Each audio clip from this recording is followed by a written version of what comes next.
Ya se abre la sesión. La cuenta, secretario, por favor.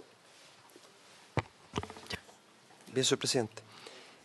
El día de ayer ha ingresado a esta comisión el proyecto de ley en segundo trámite constitucional que autoriza erigir un monumento en honor a don José Miguel Carrera en la comuna del Monte.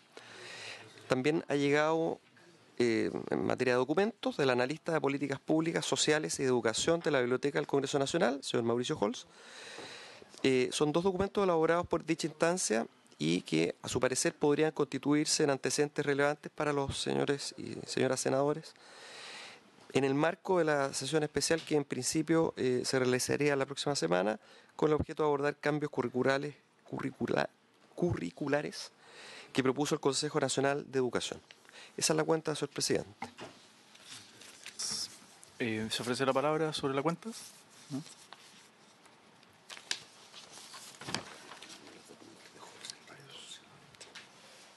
Bien. Perfecto. Señor presidente, en el primer punto de la tabla corresponde continuar la discusión del proyecto de ley en primer trámite constitucional que establece la obligación de la Asociación Nacional de Fútbol Profesional de contribuir a fomentar el fútbol amateur y someter esta iniciativa a votación en general. En este punto está invitado el abogado y académico señor Arturo Fermandoa y del Ministerio del Deporte, el subsecretario señor Andrés Otero y el asesor Matías Rivadeneira avisaron que venían con un pequeño retraso. Pero está el profesor Fermandoa. Muy bien, entonces le damos la palabra al profesor Arturo Fermandoa. Sí. Su primer bloque de exposición, aproximadamente unos 15 minutos inicialmente para después abrir comentarios y preguntas. Muy bien, gracias, señor presidente.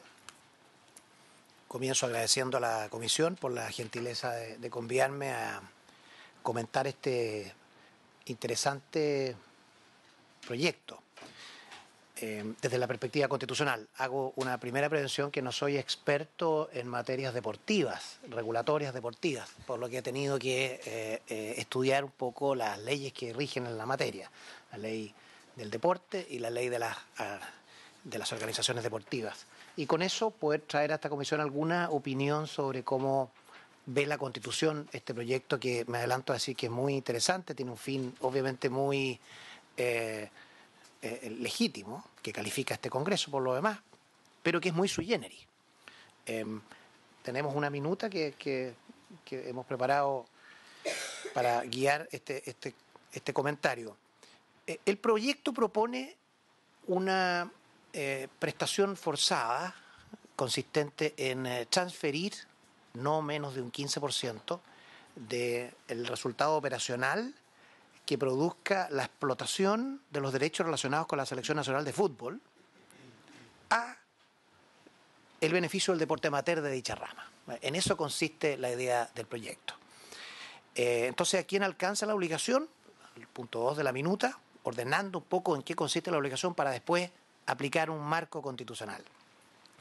Alcanza a las organizaciones deportivas o la organización deportiva que tenga en sus manos la explotación de los derechos de la Selección Nacional de Fútbol, que aparece como un concepto central aquí. Y consiste en esta transferencia, que es una palabra muy especial, que es de orden presupuestario público, ¿no? La palabra de referencia está en la ley de administración financiera del Estado, pero es una palabra relativamente ajena al derecho civil, incluso al derecho administrativo. En beneficio del deporte amateur de la misma rama deportiva de la organización deportiva que explote los derechos de la Selección Nacional de Fútbol. En eso consiste y, como ustedes leen, tiene un destino muy preciso, que es el mejoramiento, el financiamiento de la rama del deporte amateur. Está este artículo, señor presidente, propuesto a continuación de el Fondo Nacional del Deporte, que es un patrimonio que se creó en la ley de asociaciones deportivas y que está constituido por cuotas y donaciones y dineros que integran las asociaciones deportivas. Ahora, la primera pregunta para una opinión constitucional se dirige a preguntarse lo que está ahí en nuestra letra D del punto 2 de la minuta: ¿a quién pertenecen los recursos cuya transferencia se ordena? Este es un tema relativamente debatido en derecho constitucional, desde que en los años 2000 se produjo ciertas controversias judiciales sobre el titular de los derechos del fútbol, quién es el titular de los goles, cuál es la propiedad que hay ahí, si es que hay o no hay propiedad, si es que hay un derecho a informar por parte de los medios de comunicación, o hay en realidad un derecho propiamente tal de propiedad intelectual de quien organiza un espectáculo, etcétera. Todas estas preguntas fueron ventiladas en las Cortes en los años 2000 con un resultado en favor de que estos derechos en definitiva pertenecen a quienes organizan los espectáculos, que son los clubes de fútbol. Si usted lee la ley del deporte, el artículo 3º, tiene 2 o 3 orientaciones importantes. Dispone que la política deportiva se debe guiar por el principio de autonomía, libertad de asociación, descentralización y acción subsidiaria del Estado. Es decir, hay una mirada en el sentido de promover que las organizaciones por sí mismas realicen estas actividades de deporte, que son miradas, por supuesto, con mucho interés público desde el legislador, pero respetando las autonomías de ellos mismos. Incluso si uno se va al artículo 1 de la ley 20.019, que es la ley de organizaciones deportivas, señala que estas organizaciones están habilitadas, de acuerdo a la misma ley, para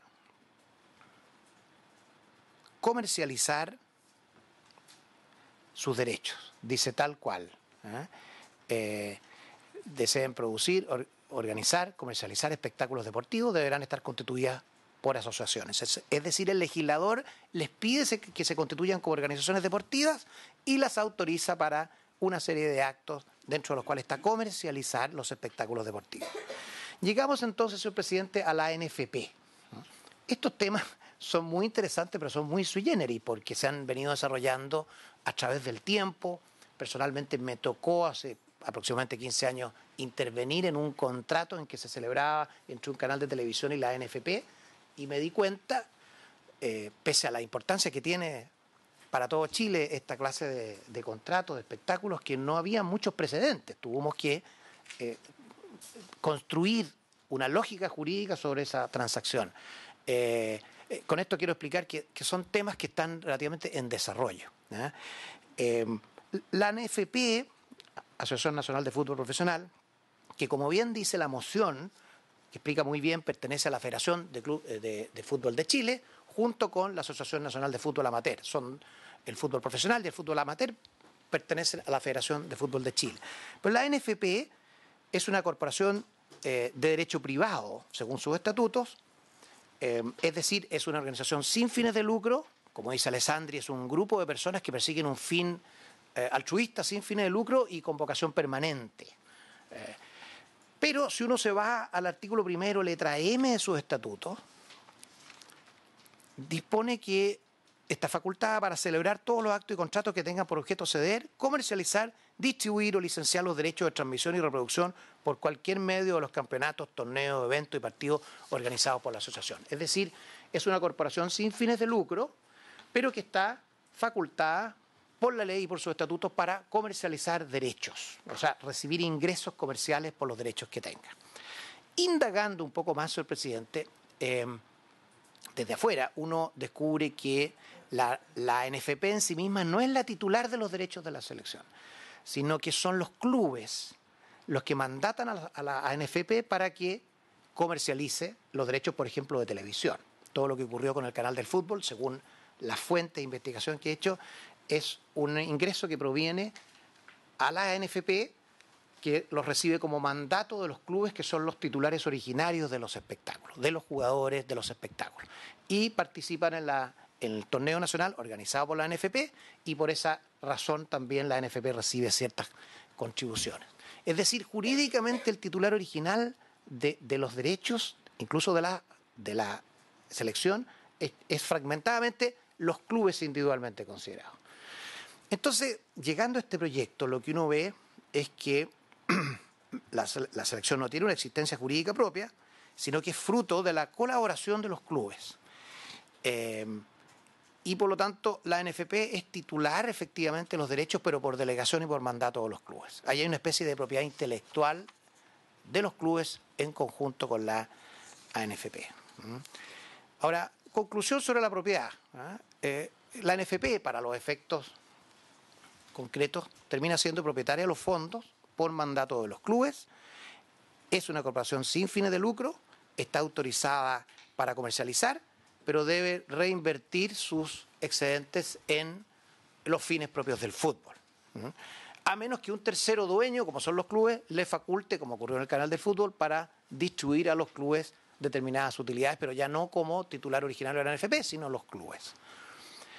Ahora, vamos, esto es lo más interesante desde el punto de vista constitucional. Hasta aquí, señor presidente, son explicaciones más bien deportivas, donde pueden haber expertos mejor preparados que uno para explicar. Pero desde el punto de vista constitucional, cuando uno ve un proyecto que obliga a una organización privada una transferencia de fondos aplicables a otro fin privado, o sea, no es una transferencia de fondos que va, ¿cómo está?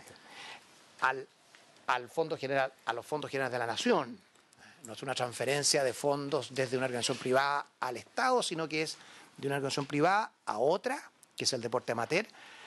Hay varias alternativas para esto. Claramente es desproveer una exacción forzosa a un particular de un determinado monto de dinero. En derecho constitucional esto podría ser una sanción, pero necesitamos una infracción de alguna ley, de algún reglamento, por lo tanto no puede ser una sanción. Una limitación de la propiedad justificada en razón de la función social que la Constitución permite en el artículo 1924, inciso segundo, no podría ser porque las limitaciones a la propiedad lo que buscan es reducir las facultades de usar, gozar y disponer del derecho de dominio, pero nunca extraer fondos sistemáticamente. Se entiende que este proyecto lo que hace es transferencias anuales, sistemáticamente para ser entregados a otro particular. No calza bien con lo que es una limitación de la propiedad, por ejemplo, como es la limitación de la construcción en altura de un bien inmueble. El ius edificandi limitado por decisión del legislador, eso la Constitución lo admite. Pero esto no calza con una limitación de propiedad. Puede ser una indemnización entre particulares, por ejemplo, como la que existe entre el concesionario de transmisión eléctrica y el dueño del inmueble por el cual atraviesa la línea de transmisión, no porque supone un daño. La indemnización se pacta o se ordena cuando hay un daño que recibe alguien, pero aquí no se entiende bien por qué el deporte amateur habría recibido un daño del titular de los derechos de la selección. No calza bien con indemnización. Una expropiación impropia y permanente, nos vamos acercando un poco más a lo que podría ser. Es decir, una decisión del Estado de expropiar una determinada cantidad de fondos, pero impropia porque nuevamente no va al Estado, sino que directamente a otra organización privada. Y obviamente la expropiación propia o impropia requiere una indemnización. La Constitución prohíbe la expropiación sin indemnización. En los puntos 5 y 6 de esta minuta del número 2, letra E, está lo que me parece que más se calza con esta prestación, que es una carga pública y finalmente un tributo. La discusión entre cargas públicas y tributos es un tanto bizantina porque las cargas públicas pueden ser reales y si son reales calzan prácticamente con lo mismo que es un tributo. Definiciones de tributo, ¿no es cierto? Hay muchas, hemos dado nosotros también algunas, pero básicamente es una exacción patrimonial forzosa del Estado a los particulares a fin de, y aquí se divide la doctrina, allegarlo a sus fines generales, u otros ni siquiera piden esto porque si el tributo tiene una afectación determinada sigue siendo tributo, pero para estos efectos es inconstitucional. Y yo concluyo, señor presidente, que este en realidad es un tributo, es un impuesto, pero que es anómalo porque está afecto a un fin aplicable solo a una organización deportiva. Vamos después, en el número 4, a comentar sobre las conclusiones. ¿Qué normas constitucionales rigen este proyecto?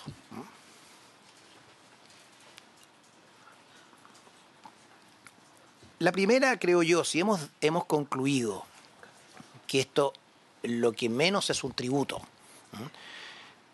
es que de iniciativa exclusiva del presidente de la República, artículo 65, número 1, porque es un gravamen sobre una organización privada para fines públicos que el legislador estima que deben asignarse a otra organización privada.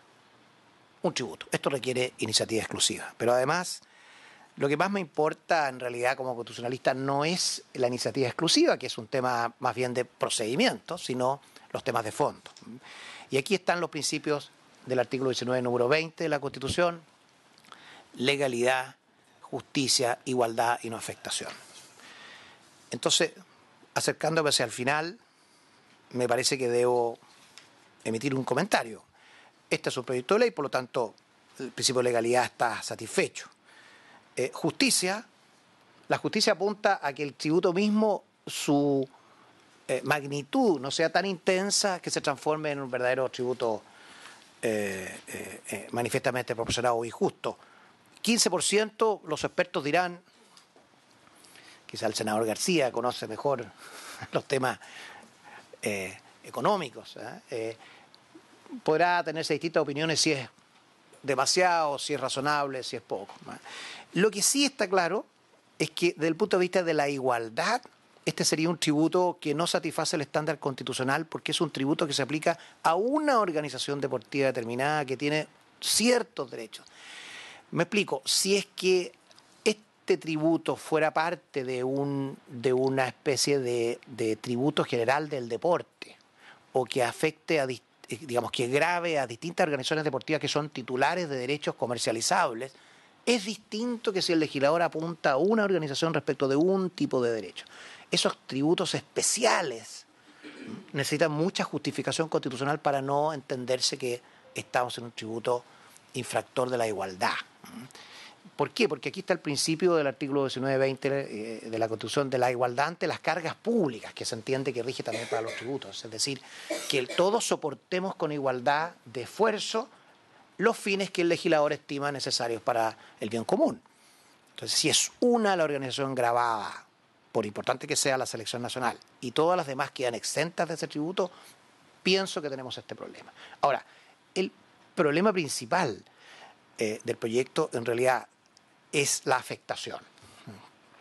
Este es un principio procesal que tiene la Constitución, se podrá estar de acuerdo o no, pero los senadores conocen muy bien que es bastante rígido. Es decir, un tributo no puede estar afecto a un fin determinado, sino debe entrar al patrimonio general de la nación. Artículo 19-20, inciso 3. Hay excepciones que están en la disposición sexta transitoria, que lo que hacen es salvaguardar los tributos que al año 81 estaban ya afectos por la ley. Pero claramente este es un tributo nuevo que se introduce hoy día y por lo tanto no está salvado por esa excepción. En conclusión, este es un proyecto, señor presidente, que me parece que trae un tributo muy especial, muy sui generis, que no se origina en un mensaje del presidente de la República, que tiene reparos por el principio de igualdad, al ser un tributo único, especial y aplicable a una sola organización y un solo tipo de derecho, pero que definitivamente además tiene un problema de afectación. ¿Cómo se puede hacer esto? Pregunta que el Congreso legítimamente necesita responderse. Bueno, si este tributo fuera originado en un mensaje del presidente de la República, gravara a otras organizaciones deportivas o derechos además, y su recaudación ingresara al patrimonio general de la nación, entonces estaríamos frente a un proyecto de ley sin ninguno de los reparos que yo he señalado. Pero naturalmente ese es otra clase de proyecto que no es el que estamos revisando ahora. Quisiera por último precisar en número 2, letra D de mi minuta, cuando hablo de organizaciones deportivas, dice que tienen por tanto fines de lucro. Esa frase en realidad es imprecisa. Las organizaciones deportivas están habilitadas para comercializar derechos, pero no tienen fines de lucro, ¿no? Que son dos cosas distintas. Una es comercializar derechos, recibir ingresos, y otra cosa es distribuir utilidades a sus integrantes. En realidad eso no debiese ocurrir en las organizaciones deportivas. En una siguiente versión lo voy a precisar mejor en la minuta para que quede el registro con precisión. Eso sería entonces en síntesis, señor presidente, lo que puedo comentar, y estoy abierto a preguntas. Muchas gracias, profesor Arturo Fernando. ¿Le parece, senador? Estamos los dos nomás. ¿Sí? Si quisiera hacer alguna pregunta ahora, o escuchamos que la sesión anterior, por tiempo, escuchamos muy brevemente al subsecretario, entonces ahora podría también explayarse un poco más, digamos, y poder después abrir preguntas y comentarios, ¿le parece? Bien, entonces le ofrecemos la palabra al... Muchas gracias, presidente. Primero pido las disculpas, nos pilló un pequeño tráfico a la salida de Santiago que nos hizo llegar un poco tarde, pero pido las disculpas, pero la verdad es que me interesaba estar acá, como cada vez que me han invitado a esta instancia. No, la verdad, más que precisar es complementar algunas de las cosas que dijimos la semana pasada, que más allá de un proyecto de ley con el fin de aportar al fútbol amateur, nosotros queremos confirmar que estamos de acuerdo con la idea de ayudar al fútbol amateur, de que existan instancias que les permita un mejor desarrollo, un crecimiento. Estamos hablando de casi 1 millón de deportistas que son afiliados al fútbol amateur, son 39.000 partidos al año. Es una cifra bien alta que va totalmente con nuestros objetivos deportivos, por lo tanto, para nosotros es solo ganancia. Sin embargo, y tal como se dijo, y más allá, obviamente aquí el profesor nos hizo una exposición de que el proyecto tiene algunos reparos en su constitucionalidad, en lo cual yo no soy experto, por lo tanto obviamente escucho a los expertos y me quedo con eso. Creo que la ayuda al fútbol amateur se puede hacer a través de acuerdo entre los privados, en este caso entre las dos asociaciones que son afiliadas a la Federación de Fútbol de Chile, que es la NFP, que es la que genera una gran cantidad de recursos por la magnitud y la caja de resonancia, entre comillas, que tiene el fútbol profesional, y la ANFA. De todas maneras, la semana pasada yo me comprometí aquí ante todos ustedes y se los quiero confirmar a que yo quería juntarme con la directiva del fútbol amateur para ver el por qué están bloqueados en el IND. Y mañana tenemos agendada a las 3 de la tarde en el Ministerio del Deporte una reunión con mi presencia y la presencia del presidente de la ANFA, donde los voy a recibir, voy a escucharlos porque efectivamente hay unas rendiciones pendientes del año 2015. Ellos dicen que ya tienen todo en regla y quiero recibir esos papeles y todo, porque si en verdad están en regla los vamos a liberar lo antes posible para que reciban los recursos del IND. Y sin perjuicio de eso, hemos también estado viendo... junto con la NFP también algunas alternativas. Ellos nos cuentan que están trabajando con la ANFA, que tienen proyectos conjuntos, asimismo lo dijo el presidente de la ANFA la semana pasada. Creo que eso está bien encaminado, más allá del objetivo de este proyecto, que según leo tiene un fin en las organizaciones de la ANFA de regiones. He visto también en los últimos días, hemos podido ver como algunos clubes ANFA, los de tercera división en específico, han podido participar de la Copa Chile, lo cual me gustaría obviamente saber cuáles son los beneficios para la ANFA que eso le está trayendo, pero evidentemente tiene que haber algunos. Así que, presidente, simplemente complementarlo de la semana pasada y obviamente atento a cualquier pregunta, cualquier cosa que podamos debatir, en decir que nos interesa ver caminos para ayudar a la ANFA. Si no es en este proyecto de ley, puede ser en otro, a lo mejor que cumpla con algunos estándares, o bien facilitando, generando instancias, reuniones, donde como Ministerio del Deporte nos ofrecemos para ser garantes para que lleguen a acuerdos que permitan tener en su mérito una buena recepción y obviamente esto signifique un apoyo para el fútbol amateur. Gracias, presidente. Muy bien, muchas gracias, subsecretario. Senador García Ruminot. Muchas gracias, presidente. En primer lugar, agradecer la exposición del profesor de Derecho Constitucional. Yo, por la experiencia que tengo, llevo muchos años en el Congreso, entonces tiendo a compartir claramente de que la iniciativa debiera tener su origen en el presidente de la República, no puede ser de origen parlamentario, y que además claramente se trata de un impuesto y que además es de afectación directa, entonces tiene varias dificultades la iniciativa, y yo de hecho así lo voy a votar. Sin embargo, y dicho todo eso, creo que la reunión o la sesión del martes pasado fue bien fructífera en el sentido de que este acuerdo que hay entre la Asociación Nacional de Fútbol Profesional y la Asociación de Fútbol Amateur, y yo a ellos los vi muy en buena, muy positivo los dos, en fin. Ellos tienen un acuerdo de que la Asociación Nacional de Fútbol Profesional le traspasa todos los años, no recuerdo la cantidad, ¿y eso en plata cuánto es? ¿900 millones? ¿Cuánto? 600 millones, ya. Discutían ahí si eso era permanente o no. Entiendo que el acuerdo escrito que tienen no señala fecha, no tiene límite de fecha, por lo tanto se puede entender que es permanente, pero ellos sí entienden que el acuerdo fue por 4 años, o sea, la palabra empeñada fue por 4 años. Entonces, yo creo que la iniciativa así como está, nosotros no nos vamos a tener que pronunciar inevitablemente sobre la constitucionalidad, por lo menos eso es lo que yo voy a hacer, porque tengo harta convicción de que es contraria a nuestro ordenamiento constitucional. Pero quizás el Ejecutivo podría hacer algo, a lo mejor fruto de la reunión que va a tener el subsecretario mañana, de tal forma que el aporte que se hace se pudiera transformar en una ley que tenga su origen naturalmente en el Ejecutivo, y una ley que ojalá además traiga consensuadas las partes de tal forma de que sea más fácil su tramitación.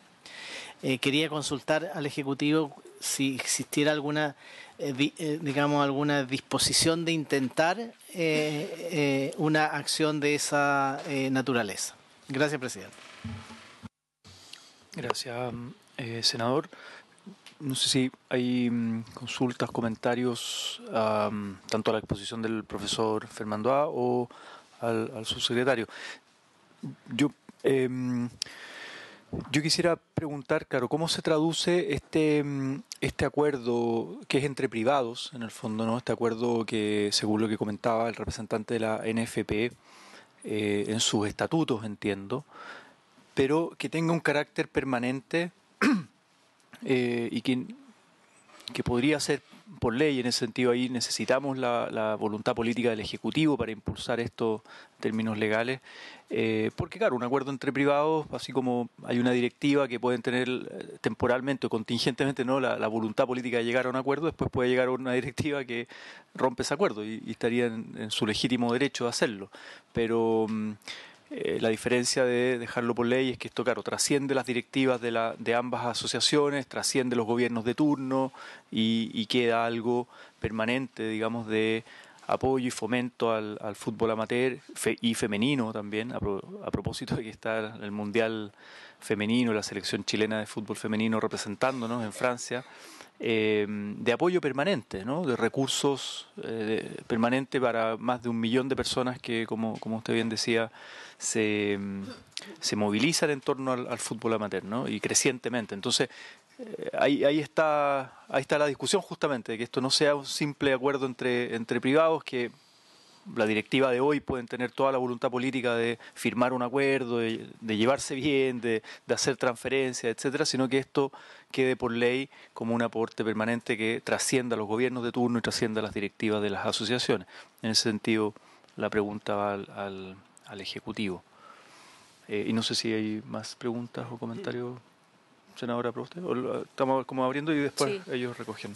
No, presidente, en esa misma línea, yo sé que estamos en el día de hoy convocados a votar en general, pero creo que sería importante más bien escuchar la disposición que pueda tener el Ejecutivo para resolver, tal como usted lo señalaba, de una forma permanente el aporte que este proyecto no era respecto a los recursos de la ANFP, sino particularmente de la selección chilena, de la Roja de todo, y cómo esto se genera una práctica permanente en la forma de apoyar lo que debiera ser en todo ordenamiento lógico deportivo el deporte más masivo, el deporte de base, que permita ir también generando en este modelo de estrategia deportiva captura de talentos, de manera de que así se vaya nutriendo también el fútbol profesional, en este caso, tanto masculino como femenino. Entonces, la verdad, esa es la preocupación. Uno no ve una política deportiva que tenga un despliegue de apoyar el deporte masivo, de manera que, deporte masivo digo, con el propósito de ir mirando y capturando talentos en las distintas disciplinas. Hoy ya estamos discutiendo el fútbol, que claramente tiene una participación mucho más masiva, pero que se hace a pulso y en muy difíciles condiciones. Eso.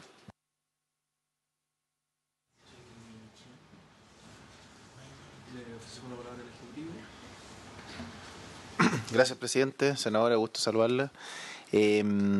Sí, bueno, lo primero le comento, lo había comentado hace un rato, de acuerdo a lo que me comprometí en esta misma sala la semana pasada, mañana nos vamos a juntar nosotros como Ministerio del Deporte con la ANFA para ver los temas pendientes, obviamente, que ellos levantaron. Nosotros ya tenemos toda una minuta donde vamos a trabajarla con ellos para que esto se resuelva lo antes posible respecto de los aportes que el IND le está dando a través del deporte competitivo.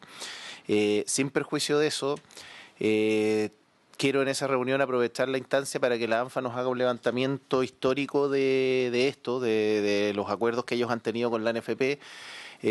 No solo son acuerdos, eso es bueno precisarlo, esto está en los estatutos de la Federación de Fútbol de Chile. La Asociación Nacional de Fútbol Profesional y la ANFA, la Asociación Nacional de Fútbol Amateur, pertenecen a la Federación de Fútbol de Chile, y nosotros lo que sí ya tenemos que hacer por ley del deporte es velar que los estatutos de las federaciones se transformen, digamos, sean respetados, porque los estatutos entre las partes pasan a ser ley. No me atrevería en esta instancia, con los elementos que tenemos acá, con prometer algo respecto de un posible proyecto de ley, pero sí obviamente estudiar todas las alternativas que tengamos. Yo sí mantengo que creo que esto se puede resolver con los mismos estatutos de la NFP, así está resuelto hoy día. Estamos hablando de casi 600 millones de pesos que la NFP entrega a la Asociación Nacional de Fútbol Amateur. No recuerdo si lo dijo la persona de la NFP la semana pasada, pero me da la sensación de que esos recursos precisamente vienen de los que genera la federación y no la NFP, y por lo tanto se estaría cumpliendo. Esto sin perjuicio, insisto, de que cualquier otra cosa, si es que se considera que es poco, si se considera que es suficiente, pero cualquier problema que hay, nosotros como Ministerio volvemos a ofrecernos totalmente como garantes, como árbitros, si se pudiera decir, para que esto llegue a buen puerto y se beneficie el fútbol amateur. Quiero reiterarlo y ser bien majadero, el fútbol amateur para nosotros es muy importante, estamos hablando de 1 millón de deportistas, una cantidad de partidos en el objetivo que nosotros tenemos de seguir creciendo con el deporte masivo. Esto es fundamental.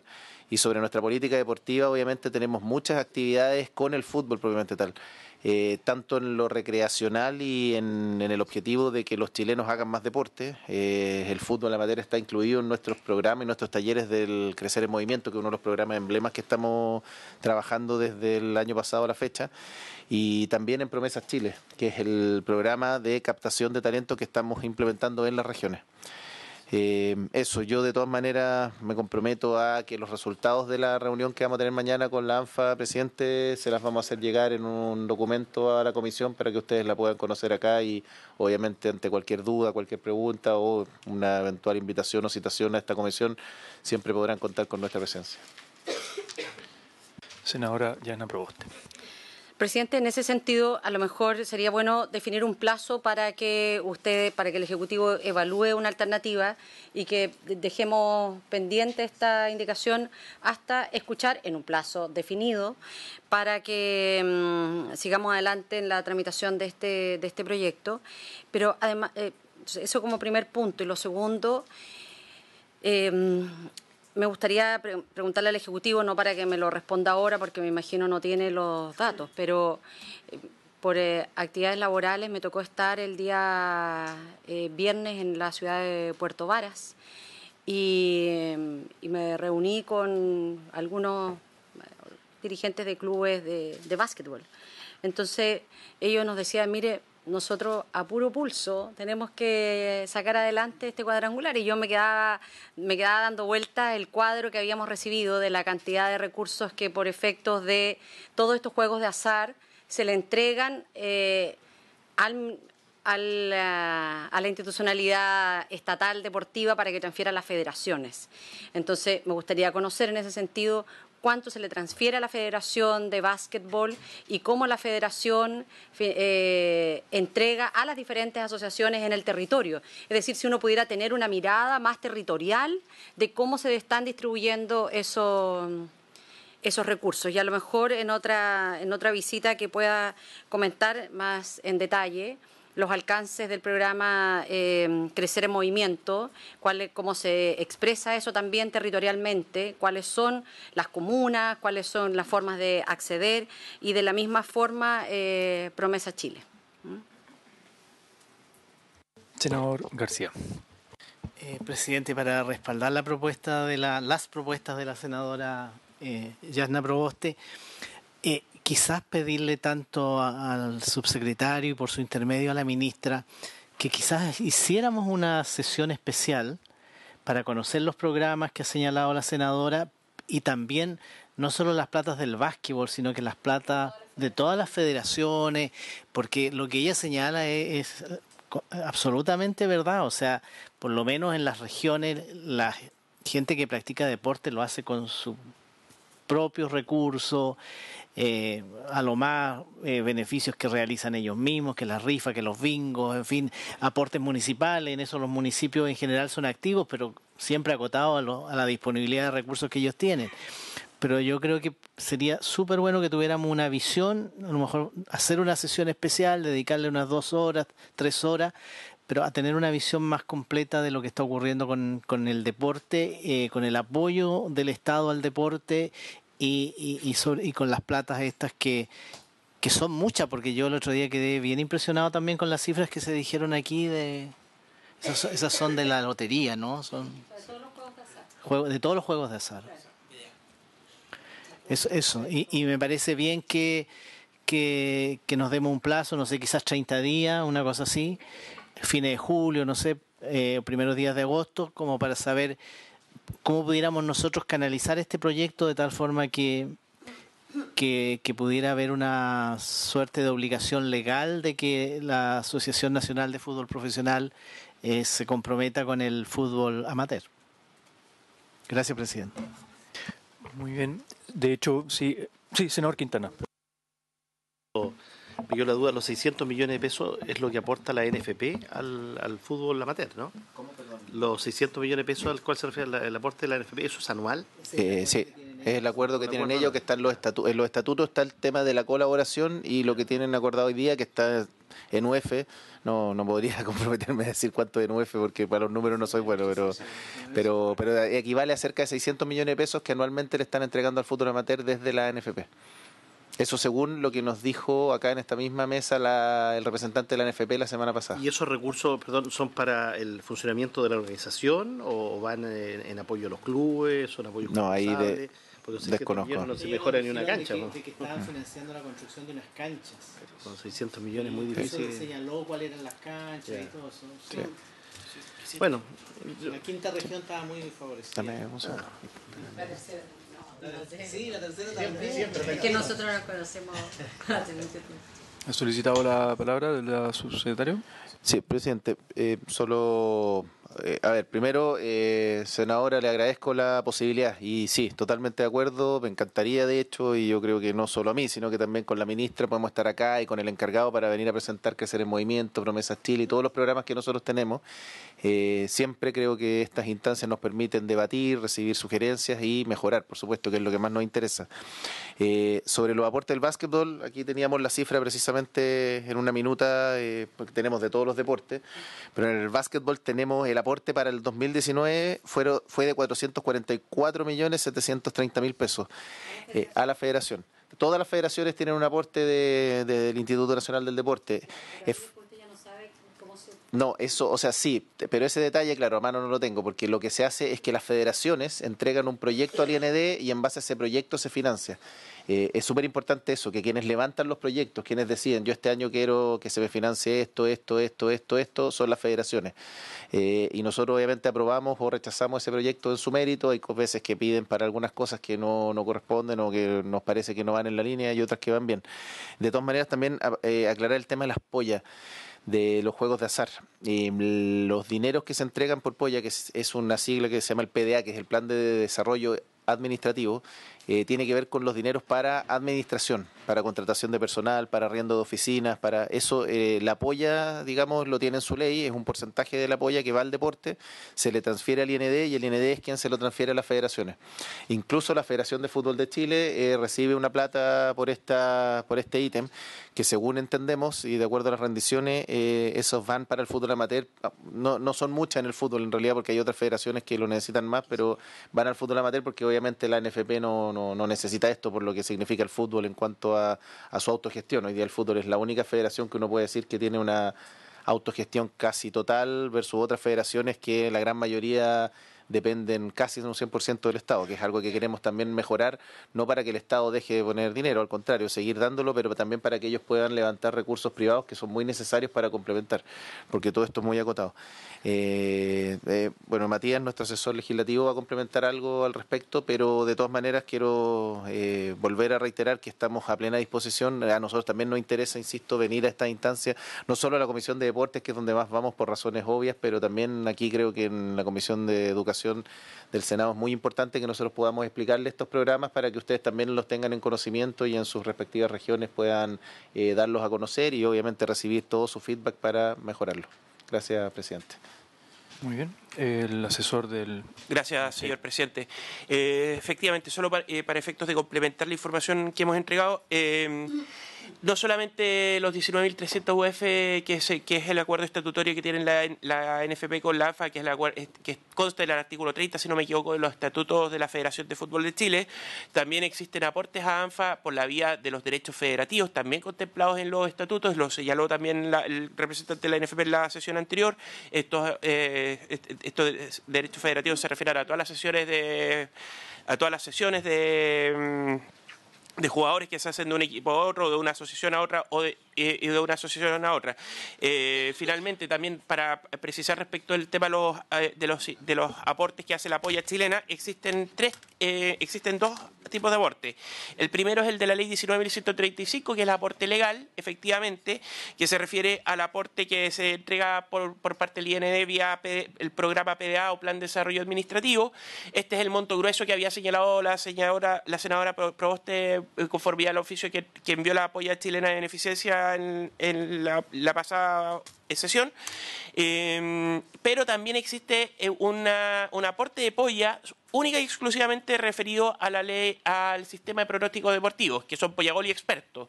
Este aporte es bastante menor, pero también es un aporte que va directo a la Federación de Fútbol de Chile y que se reparte dentro de ella con un porcentaje considerable a la ANFA, otro porcentaje a la NFP y un porcentaje menor que queda en las arcas de la Federación. Eso para complementar, señor presidente. Muy bien. Se recoge ciertamente la propuesta de una sesión especial. Lo habíamos conversado, de hecho, hace algunas sesiones atrás con la senadora Proboste, el senador Navarro, en su momento, que es patrocinante de la moción. Entiendo que la senadora Ena Fumber también solicitó, sobre todo, escuchar actores locales, regionales, también de los clubes, no solo la estructura ANFA, digamos, sino que a distintas organizaciones que a veces ahí hay discrepancia en cuanto a cómo llegan los recursos directamente a los clubes, ¿no? Habían propuestas de seguros de salud, por ejemplo. Hoy día los clubes tienen que autogestionar recursos, hacer bingos, distintas actividades para seguros de salud por lesiones, etcétera. Entonces, hay muchos temas que han surgido en este proceso y ciertamente convocaremos a una sesión especial también, obviamente, para conocer los distintos planes y programas. Me había solicitado la palabra el senador Quintana. Muy breve. era básicamente para darnos un tiempo razonable, como plantea la senadora Proboste, respecto de la propuesta que nos hace el subsecretario, o de entregar una propuesta legislativa para modificar esta ley de sociedad anónima. Yo parto de la base de que hay dudas sobre constitucionalidad, efectivamente, claro, siempre se pueden traer distintas opiniones, pero un planteamiento razonable que entiendo nos ha hecho el profesor Fernandúa. Y por lo tanto tomarnos ese tiempo que no sea muy prolongado sobre alguna propuesta del Ejecutivo de ojalá patrocinar una iniciativa en esta dirección. Y la otra consulta era estos recursos que entregan por ejemplo el caso de que se le entrega a la ANFA, la Asociación Nacional de Fútbol. ¿Estos están están normados o pueden ser para cualquier tema? ¿Pueden ir para infraestructura, pueden ir para personal? Porque, claro, muchas veces se le puede hacer el quite a los temas de fondo y no llegar esto a los deportistas y quedar un poquito enredados en la estructura un poco burocrática que puede existir también en las federaciones. Sí, es muy buena su pregunta, senador, porque, a ver, primero, quizás me voy a ir un poco por la rama al principio para explicar que por la ley del deporte nosotros tenemos 3 componentes para el apoyo a las federaciones. El PDA, que es el que hemos hablado, que es la plata de los pronósticos del azar que van a la administración.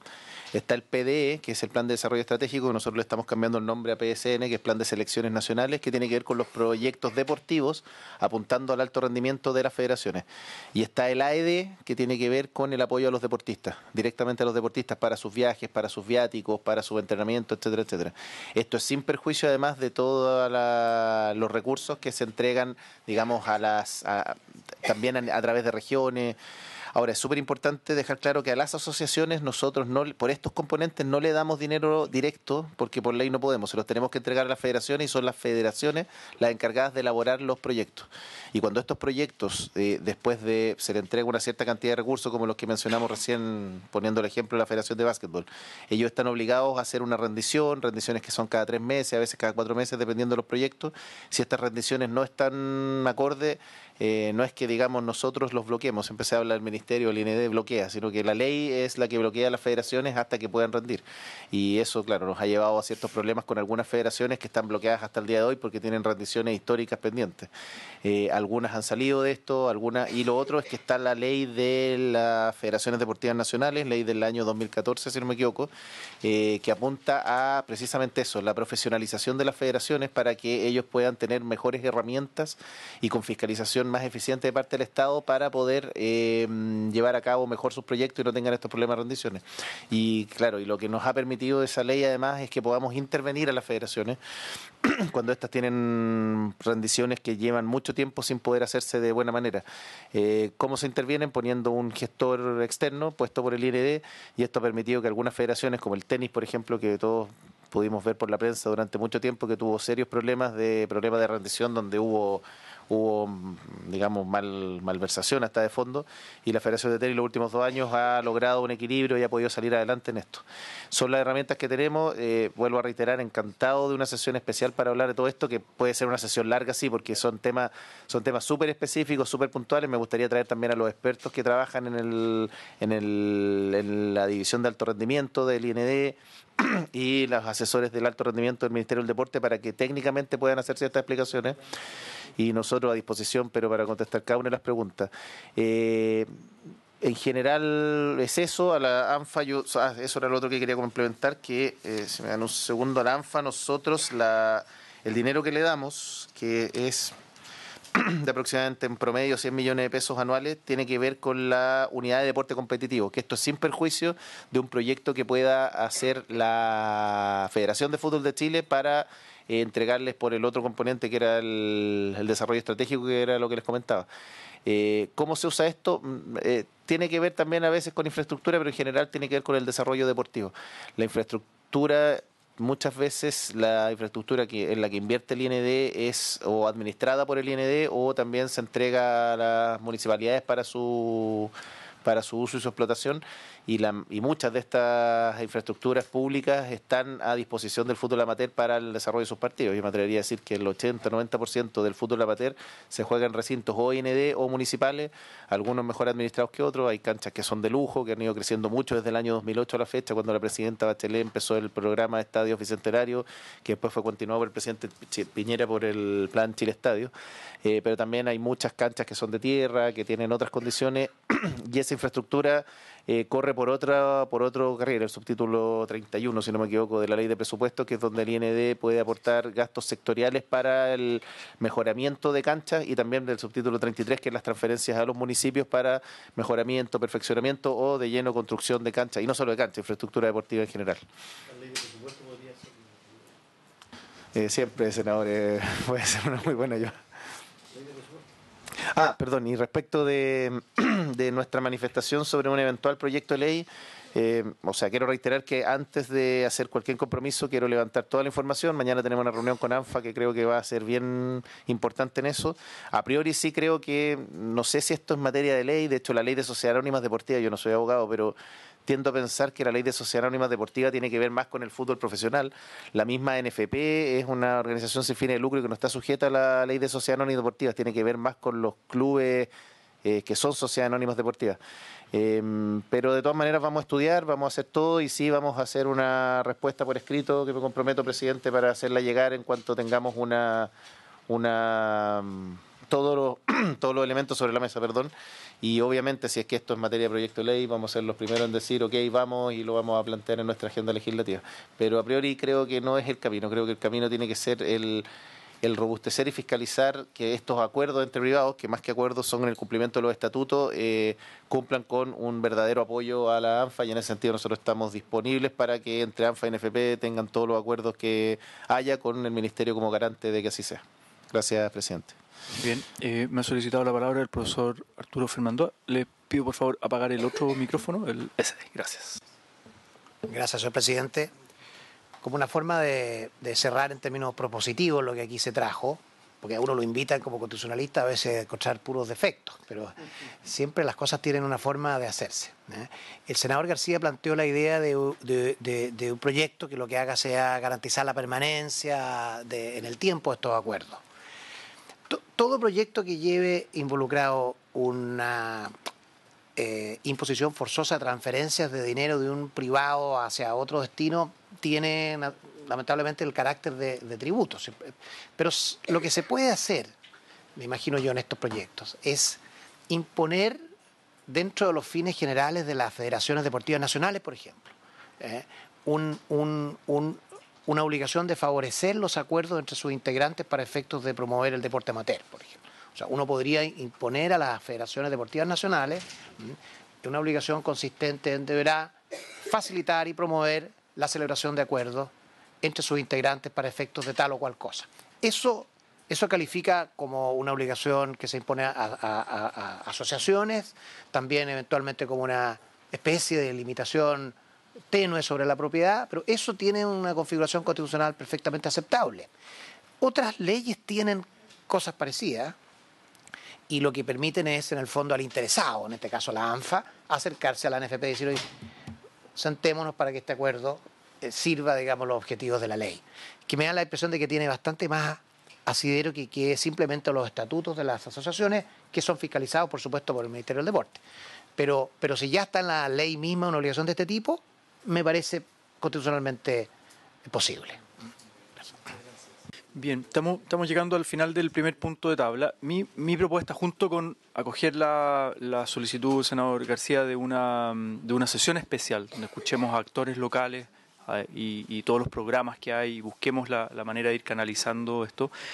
Dado que es un proyecto artículo único, mi disposición es que simplemente votemos en general, una votación en general, para que la sala pronuncie sin apuro, sin presión, digamos, además va a estar a la fila de varios proyectos un periodo de indicaciones, y en ese proceso, en el fondo, en ese tiempo, incluso habíamos conversado con la Secretaría de que el informe pueda estar a la vuelta a la regional, o sea, no hay apuro de avanzar así rápido, sino que en el fondo ir generando consenso, pero simplemente que demos una señal de que nos interesa avanzar la aprobación en general, del proyecto, pero que se abra un periodo de indicaciones y en eso el Ejecutivo pueda incorporar indicaciones, distintos parlamentarios, mejorarlo, ver lo del porcentaje, ¿no? Ver los distintos temas que se han conversado acá en esta mesa y en las sesiones anteriores. Entonces, esa es mi disposición para que nos pronunciemos solo en general, sabiendo que es de artículo único, pero solo una votación, un pronunciamiento en general.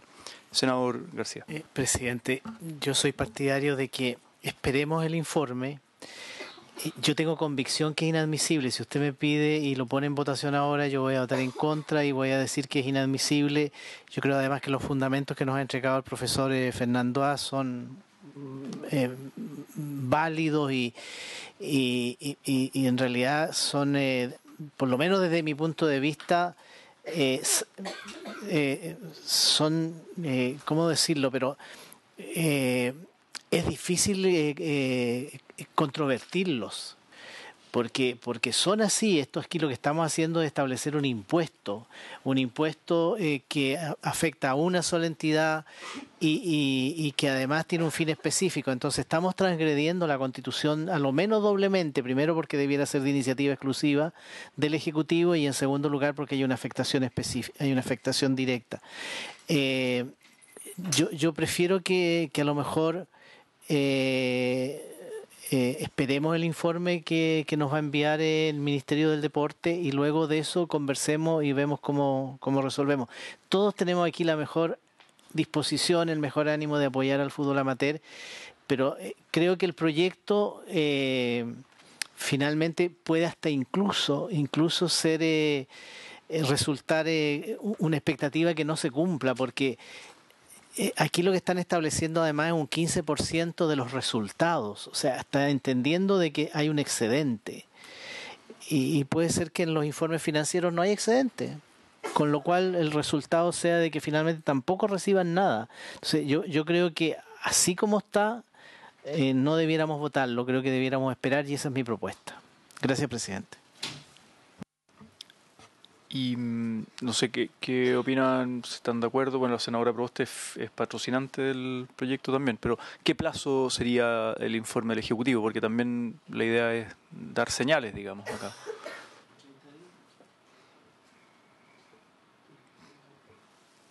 Si a ustedes les parece, salvo otra opinión, obviamente que nosotros nos sujetaremos, pero durante lo que resta del mes de junio, es decir, en junio nosotros se lo enviamos, si lo tenemos listo en una semana, pero no pasa del mes de junio. Si a ustedes les parece, obviamente si lo... Primera semana de julio, porque además nosotros... Tienen la semana distrital, entiendo. Tienen la semana distrital... Primera semana de julio. Primera semana de julio. Ya. Queda en acuerdo, presidente, desde nuestro cumplimiento nosotros lo...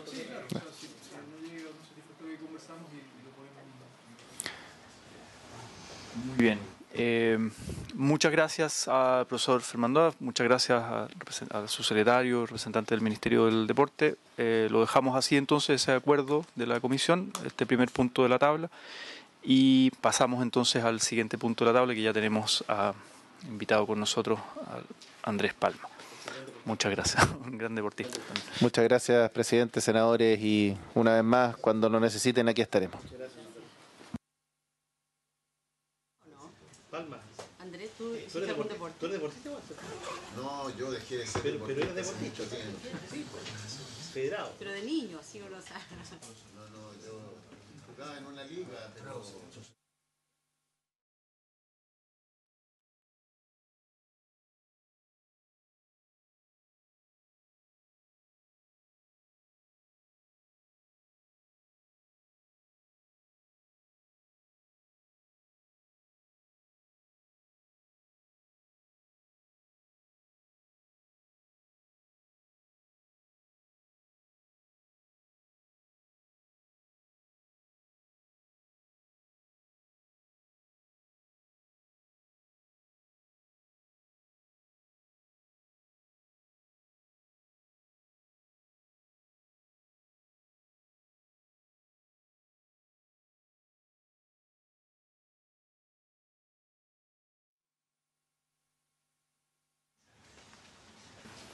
Muy bien, entonces continuamos con el punto 2 de la tabla, la discusión en general del proyecto de ley en primer trámite que modifica las normas de admisión escolar para garantizar libertad de enseñanza, vinculación con apoderados de los proyectos educativos, entregar prioridad a la admisión a estudiantes bajo cuidado alternativos al Servicio Nacional de Menores, SENAME, y aquellos con necesidades educativas especiales permanentes. Tenemos como invitado al académico, ex parlamentario, ex ministro y coordinador de la reforma educacional del gobierno anterior, el señor Andrés Palma. La idea es que en unos 15, 20 minutos, lamentablemente siempre invitamos dos personas, alguien de visiones distintas exactamente, pero hoy día no pudieron confirmar. Gracias. Entonces tenemos al único invitado, ¿no? Andrés Palma, entonces unos 15, 20 minutos para poder abrir la discusión. No, pero para dejar un margen ahí de preguntas, comentarios. Buenas tardes, le damos la bienvenida también al Ejecutivo. Señor Andrés Palma. Muchas gracias, presidente. Ustedes tienen un texto que en mi lectura duraba 25 minutos, como me pidieron que me acotara a 10 minutos. He borrado una serie de párrafos en lo que voy a leer a continuación, pero ustedes tienen el texto completo. La presentación que voy a hacer se va a referir tanto al mensaje como al texto mismo del proyecto. Esto porque las ideas principales están contenidas en el mensaje, ¿ya? Y desde ese punto de vista creo que es importante analizarlo. El proyecto de ley señala como primer objetivo, comillas, modificar normas de admisión para garantizar libertad de enseñanza. Las normas que garantizan la libertad de enseñanza no son reforzadas en este proyecto de ley. La libertad de enseñanza ya está garantizada en la Constitución, en la Ley General de Educación y fue reforzada por la Ley de Inclusión Escolar. En efecto, la libertad de enseñanza tiene dos miradas: el derecho a establecer proyectos educativos y el derecho de los padres a escoger el proyecto educativo que deseen para sus hijos. El sistema de admisión escolar refuerza la libertad de enseñanza, ya que refuerza el derecho de la familia respecto de cualquier otro actor en la sociedad. Por su parte, el proyecto del gobierno limita la libertad de las familias porque amplía la capacidad de discriminar por parte de los sostenedores. Dice el mensaje, comillas, una verdadera libertad de elección solo puede darse cuando existen reglas justas y objetivas que regulen el acceso a las escuelas subvencionadas del país. Estas reglas se establecieron a través de la Ley 20.845 y el presente proyecto busca perfeccionarlas. Cierre comillas. Pero el proyecto de ley en discusión no busca perfeccionarlas, sino anularlas. No es justo ni objetivo que la decisión de admisión a un establecimiento subvencionado por el Estado radique en el sostenedor y que éste, comillas, pueda establecer mecanismos propios para la admisión de acuerdo con criterios vinculados a sus proyectos educativos. Cierre comillas. La ley actualmente vigente permite que los sostenedores difundan su proyecto educativo de múltiples maneras, pero prohíbe que llamen a entrevistas a los padres y apoderados postulantes. El motivo es simple. Las entrevistas se han utilizado como principal medio de discriminación para saltar la legislación. La Ley de Inclusión Escolar, contrariamente a lo que reiteradamente ha señalado la autoridad educacional actual, sí permite que los padres concurran a los establecimientos educacionales y al mismo tiempo posibilita que los establecimientos publiquen sus proyectos educativos y otras materias que les interese informar en la plataforma de postulación. La encuesta del Centro de Estudios del Ministerio de Educación señala que el 79% de las familias buscó en la plataforma información para postular y el 68% señaló que gracias a la plataforma ya no es necesario visitar los colegios. No son necesarias las entrevistas a los apoderados.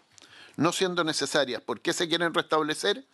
Para devolver a los sostenedores el derecho a decidir a quién admitir bajo un mecanismo que el mismo sostenedor defina, para calificar a los padres postulantes como mayores o menores adherentes a su proyecto educativo, tal vez si son más católicos unos que otros o más patriotas unos que otros.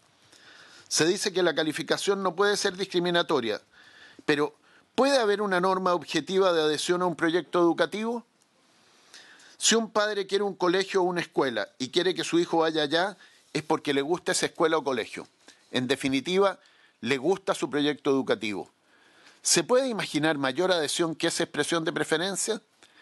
En el imaginario del absurdo se puede pensar que alguien quiera postular a su hijo a un establecimiento cuyo proyecto educativo no comparte para nada, pero en la vida de un padre o una madre ello no ocurre. De acuerdo con la encuesta del Centro de Estudios del Mineduc, el 74% de los padres que postularon el año 2017 buscó información sobre los proyectos educativos de los establecimientos en la plataforma de la postulación. Más que sobre la dependencia de los colegios, un 44%, el copago, un 40%, el resultado CIMSE, un 31%, y la orientación religiosa, un 16%. Por su parte, permitir la incorporación de hasta un 30% de estudiantes en virtud de mecanismos y criterios de admisión relacionados con proyectos educativos, como manifiesta el proyecto del Gobierno, es limitar la libertad de los padres y retomar procedimientos discriminatorios. La difusión de los proyectos educativos mediante entrevistas es una falacia, ya que solo limita la libertad de los padres. Aun cuando se señale que las entrevistas no podrán ser utilizadas como criterio de admisión, esto ya se demostró que no ocurre. Es difícil que un padre al que se le dice «este colegio no es para usted» insista en su postulación. La idea de que un establecimiento pueda seleccionar a un 30% de su matrícula mediante cualquier procedimiento es lo más grave de todos los contenidos de los proyectos así llamados admisión justa. Lo que el proyecto busca entonces es cambiar el eje de la decisión, al permitir que los establecimientos, es decir, los sostenedores, seleccionen tal como lo hacían antes de la Ley de Inclusión Escolar. Este proyecto, en la práctica, significa derogar el sistema de admisión escolar. Para favorecer el cambio en favor de los sostenedores, se dice que existe, supuestamente debido a la inclusión, comillas, la imposibilidad de lograr que los establecimientos educacionales puedan desarrollar cabalmente sus proyectos educativos, cierre comillas. Sin embargo, esto no se fundamenta, porque el fundamento es impresentable. La razón sería porque hay familias que no han adherido plenamente a los proyectos educativos y por ello hay que devolver a los sostenedores su derecho a elegir. El argumento no tiene ningún fundamento empírico. El sistema de admisión escolar lleva 2 años de aplicación plena en Magallanes, recién, 1 año de aplicación plena en Coquimbo, Los Lagos, O'Higgins y Tarapacá, y aún no opera en plenitud en el resto del país. Y ya está impidiendo que se lleven adelante los proyectos educativos, contando con más recursos aún los establecimientos. El argumento se descalifica por sí solo y corresponde a la estrategia de reversión del sistema solo por intereses de la pequeña política. Se afirma nuevamente, sin fundamento, que el sistema ha producido durante los primeros 3 años de implementación una creciente frustración en la familia. El país sabe de frustración por expectativas que no se cumplen, pero en este tema las historias de vida apuntan a ambos lados. Hay frustraciones, pero también hay mucha alegría. Ciertamente hay frustración en las familias que no quedan en su primera preferencia ni en su segunda, pero hay alegría en las que sí quedan. Hay frustración en los que pensaban que su situación social mejorada o su vínculo con un sostenedor les aseguraba un cupo en determinado establecimiento. Pero hay alegría en quienes nunca tuvieron esa oportunidad y ahora ven el futuro con mucha mayor expectativa. Pero no hay antecedentes objetivos para afirmar que hay una creciente frustración. Los datos objetivos dicen que el 60% es asignado a su primera preferencia en el proceso general y otro 19% a su segunda o tercera preferencia. Los datos también dicen que son muy pocos los que rechazan estas asignaciones para postular en el periodo complementario y que si se consideran los 2 periodos es un 85% que es asignado a sus preferencias, a lo que se debe agregar un 7% que quiso cambiar de establecimiento pero no tuvo vacante en el establecimiento que postulaba. El mensaje del presidente de la República señala que durante la puesta en marcha del sistema de admisión escolar se detectaron una serie de dificultades y espacios para incorporar mejoras en su funcionamiento. No puede caber duda de que siempre se detectarán dificultades, especialmente de implementación, y habrá espacios para mejora. Se sostiene en el mensaje que las modificaciones al sistema general de admisión buscan asegurar una verdadera libertad de enseñanza al otorgar prioridad para aquellos postulantes que sin ser hermanos pertenezcan a un mismo hogar. Esto es uno de los puntos correctos del proyecto. Pero lo que se señala a continuación, la posibilidad de aumentar el porcentaje de alumnos prioritarios, se basa en una premisa errada que la máxima autoridad ministerial ha sostenido reiteradamente. Se refiere a un máximo cuando es un mínimo, establecido en la ley CEP. Este 15% deberá superarse prácticamente en todos los establecimientos gratuitos, ya que el universo de alumnos prioritarios en total es alrededor del 50%. Y si, como debiera ocurrir, las postulaciones se distribuyen proporcionalmente en todos los establecimientos, debiera haber alrededor de un 50% de alumnos prioritarios en cada uno de ellos. Aumentar artificiosamente el número de alumnos prioritarios va contra el principio de no discriminación e inclusión y no es deseable para construir una mejor sociedad, ya que mantendría un sistema de segregación. Por su parte, introducir como prioridad a niños, niñas y adolescentes bajo medidas de protección de cuidado alternativo en la red del Servicio Nacional de Menores es una medida razonable. Sin embargo, considero que la primera prioridad deberá mantenerse entre los hermanos y hermanas, con la ampliación que propone este proyecto y que debe ser perfeccionada de manera que sean los hermanos los que pertenezcan a un mismo hogar de acuerdo con el registro social de hogares o el mecanismo que los reemplace. Asimismo, se debe cautelar poner un límite proporcional al número de niños provenientes del CENAME que puedan ingresar a un mismo establecimiento, ya que no tendría sentido mantener su segregación llevándolo todos a un mismo establecimiento educacional.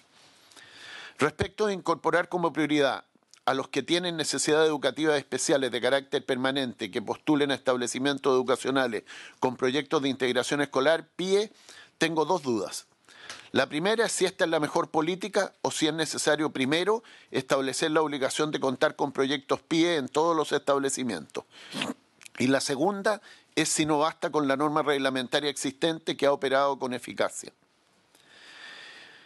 En el discurso del Gobierno se pretende establecer que podría existir un sistema de selección no discriminatorio que garantice a un buen estudiante ser admitido en el establecimiento de preferencia de sus padres, y que si esto no ocurre hoy es por defecto del sistema de admisión escolar. Esto es un engaño a las familias y a la opinión pública. No existe tal sistema. Siempre que haya más postulantes que vacantes, unos van a quedar y otros no. No hay tampoco un mecanismo objetivo mejor que la aleatoriedad, ya que todos los demás mecanismos contienen cuotas mayores o menores de capital económico, social y cultural. Los que tienen ese mayor capital pueden preparar a sus niños para que tengan mejor desempeño en el proceso de selección. Si lo pensamos en prekinder o en el nivel medio menor a los 2 años, como propone el proyecto de subvención para los niveles medios, nos damos cuenta que estamos frente a algo aberrante, tanto desde la perspectiva de la justicia, ya que a esa edad no hay esfuerzo ni mérito, como desde la perspectiva de la educación y el desarrollo del niño. En 2017, para el segundo año de aplicación del sistema, en base a la experiencia del primer año que nos mostró que las familias que habían quedado asignadas en el periodo complementario habían postulado a pocos establecimientos, en muchos casos al mínimo, 2, y todos muy demandados, se introdujo un sistema de alerta para que esas familias incrementaran sus postulaciones. El resultado fue alentador, no solo por el incremento en las postulaciones, sino porque mejoró en 4 puntos porcentuales la probabilidad de una familia de ser asignada a sus preferencias. El sistema de alerta fue diseñado por el académico Christopher Nielsen de la Universidad de Princeton, que nos ha informado que el Ministerio ha decidido no continuar aplicando esta alerta. Pero por su parte, la prensa ha informado que el Ministerio instalará una alerta del tipo semáforo para orientar las postulaciones de las familias. Este semáforo le indicaría a las familias qué establecimiento de lo que está postulando es insuficiente, medio bajo, medio o alto, de acuerdo con el sistema de aseguramiento de la calidad. Obviamente esto induciría a las familias a no postular a los establecimientos insuficientes y hacerlo principalmente a los de alta calificación. Los efectos agregados de estos dos cambios, la eliminación de la alerta sobre concentración y la introducción del semáforo, pueden no ser menores, especialmente en la región metropolitana, donde no existe experiencia previa como en el resto del país, y es posible que el efecto sea de un movimiento de postulaciones, desde establecimientos insuficientes, mayoritariamente municipales, a los de alta calificación, muy mayoritariamente particulares subvencionados. En Santiago hay 202 establecimientos insuficientes, 134 municipales y 68 particulares subvencionados, y solo 126 establecimientos calificados en alta categoría, solo 18 municipales y 108 particulares subvencionados. La diversidad de proyectos educativos existe y no se modifica por la instalación del sistema de admisión escolar. Lo que el sistema de admisión escolar y la ley de inclusión escolar hace es abrir esa diversidad a todas las familias.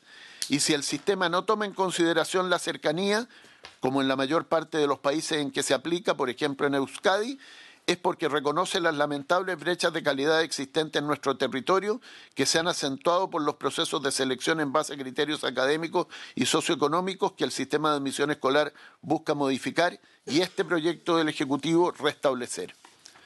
Porque hay familias que nunca pensaron en la posibilidad de que sus hijos pudieran ir a un buen colegio, porque ese buen colegio está lejos de su hogar.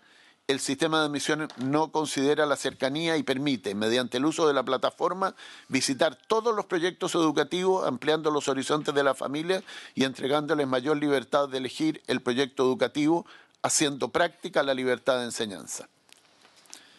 El proyecto, en definitiva, reemplaza los artículos 7º bis y 7º ter con el objeto de ordenar las normas relativas al proceso de admisión y sus respectivas etapas de postulación y admisión con el objeto de facilitar su comprensión, señala el mensaje del Ejecutivo. Desde el punto de vista procedimental, el reemplazar normas en aplicación es más complejo que modificarlas.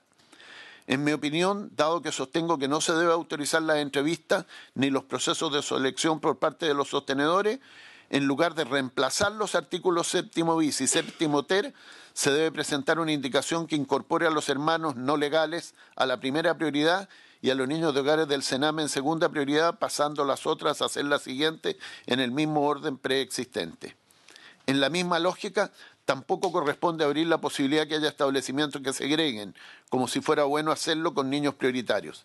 Discriminar para segregar nunca será bueno. En síntesis, sugiero rechazar el numeral 1 del artículo 1 y presentar una indicación que recoja en la actual normativa la incorporación de los hermanos no legales y de los residentes de hogares de menores.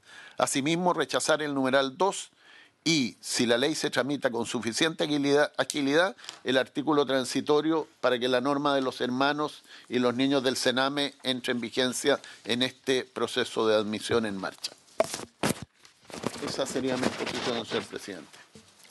Muchas gracias, señor Andrés Palma. Se ofrece la palabra, preguntas, comentarios. Señora Yasna Provost.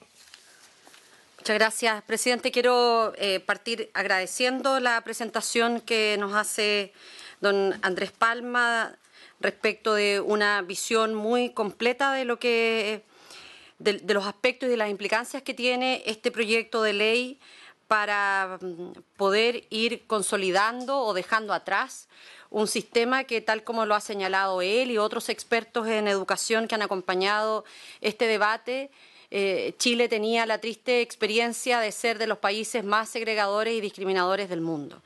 De hecho, el propio académico de la Universidad Austral, Cristian Beley, señalaba en que el sistema único de admisión era un paso un tanto tímido para avanzar en políticas de no discriminación, y claramente este proyecto que hoy día presenta el Gobierno lo que busca es retroceder en materia de discriminación. Quiero preguntarle a nuestro invitado respecto de uno de los elementos que él plantea en su exposición y que tiene que ver con lo que muchas veces pudiera ser un buen título si es que no se analiza en detalle como él lo ha hecho y también otros invitados en esta comisión en profundidad esta disposición. Y me refiero a lo que incorpora este proyecto de ley en materia de necesidades educativas especiales de carácter permanente.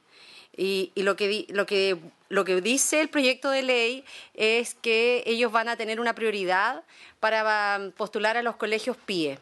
Nosotros tuvimos acá la Fundación Mis Talentos, en donde ellos desde la praxis valoraban enormemente lo que había significado para ellos la incorporación de sus hijos, de sus hijas al SAE, en donde esta muralla de discriminación que usted también hacía referencia en materia de entrevistas, cuando ellos llegaban con sus hijos, muchos de ellos Asperger, muchos de ellos con una movilidad reducida, lo que se encontraban comúnmente como respuesta: este colegio no está en las mejores condiciones para recibir a su hija, recibir a su hijo. Busque otro colegio. Y este era un peregrinar año a año de colegio en colegio.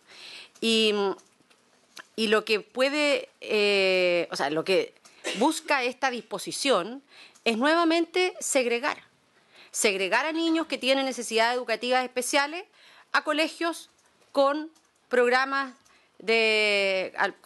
PIE que no son más del 12%.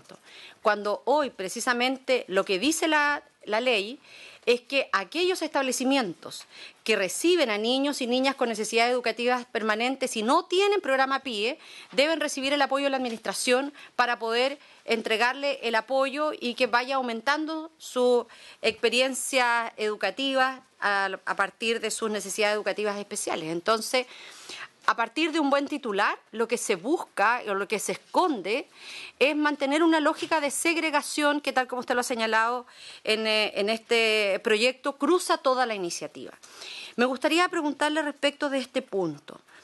¿Cómo ve la posibilidad de poder ir generando herramientas distintas que vayan apoyando, o cómo se imagina debiera ser lo que hoy establece la ley?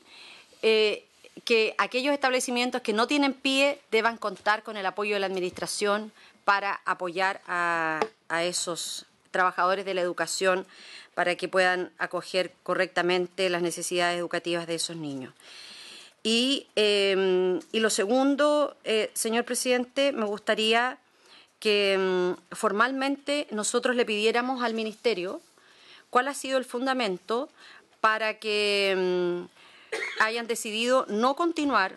Formalmente le pido, y en esta oportunidad sí que tomemos el acuerdo de un oficio, para que formalmente el Ministerio nos diga cuáles son los fundamentos por los cuales ha decidido no continuar aplicando la alerta que estaba diseñada para orientar las postulaciones de las familias. A mí esto me parece muy grave, porque creo que esto da cuenta, finalmente, en que aquí existe un ánimo de, tal como lo han señalado otros expertos, al igual que nuestro invitado en el día de hoy, cuando no se entrega una información adecuada, lo que se busca es no empoderar a la familia y hacer que el sistema fracase.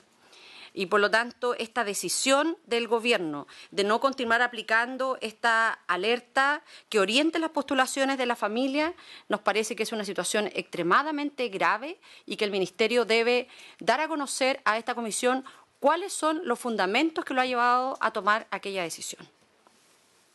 Eso, presidente. No hay quórum para el acuerdo de la comisión, pero... Lo dejamos establecido y tomamos el acuerdo cuando... O puede ser un oficio directo también de la misma... No, me parece... de ambos... O sea, perdón. Presidente, si el Gobierno tiene compartimos el fondo. Este proyecto acá, supongo yo que le importa, a pesar de que no venga ni la ministra ni el subsecretario... pero al menos que respondan a este oficio con celeridad. Sí, yo comparto el fondo, solo estaba viendo el tema del quórum, cuando ahí pedimos el acuerdo. Yo quisiera también, agradecer obviamente la presentación, el documento, además que nos deja más extenso para poder profundizar en el planteamiento del profesor Andrés Palma. Teniendo la experiencia, habiendo trabajado en el gobierno anterior, digamos, en la coordinación de una serie de reformas y obviamente una de lo que fue la ley de inclusión, ¿qué le recomendaría al Ejecutivo hoy porque se nos viene la implementación, estamos a puertas, digamos, de la implementación de la región metropolitana y los mismos académicos de la Universidad de Chile que vinieron el año pasado, que solicitaron en el fondo, argumentaron el poder postergar la implementación de la región metropolitana por lo compleja que es la región. ¿Qué recomendaciones en el fondo en el corto plazo daría al Ejecutivo para una correcta implementación del sistema de admisión escolar en la región metropolitana principalmente? Y que tal vez algunas de esas cosas ni siquiera van a poder estar, digamos, presentes o actualizadas con este proyecto de ley, porque por los propios ritmos del proyecto de ley, esto está recién en primer trámite, si es que prospera y sigue la iniciativa, después tendría que pasar por la Cámara de Diputados, es decir, para efectos de la región metropolitana este proyecto de ley no sirve en el fondo, ¿no?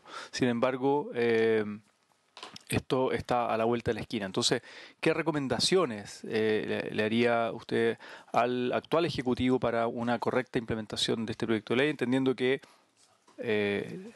digamos, suponiendo una buena fe de que queremos que esto perfeccione, se implemente bien y no fracase? Y esa sería mi consulta. Le damos la bienvenida también a la senadora Ena Fonbear. Ahora estábamos, senadora Fonbear, no teníamos quórum por un oficio desde la comisión al Ejecutivo. Si lo pudiese, no sé, tomar nota como de la redacción del oficio. O sea, señor presidente, fundamentalmente para que el Ministerio señale cuáles son los fundamentos para no aplicar la alerta diseñada para orientar a las familias en sus postulaciones. Básicamente era eso, senadora, ¿cierto?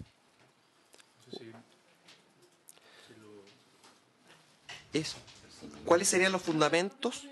Sí, ¿cuáles serían los fundamentos del Ejecutivo para no aplicar la alerta diseñada para orientar a las familias en sus postulaciones? Aquí hizo referencia don Andrés. Sí, exactamente, sí. Porque no sé de qué se trata, Sí. pero Sí. no voto por. Sí. ¿Se acuerda por 2 votos a favor, 1 en contra? Muy bien. Se abstiene, perfecto. Muy bien.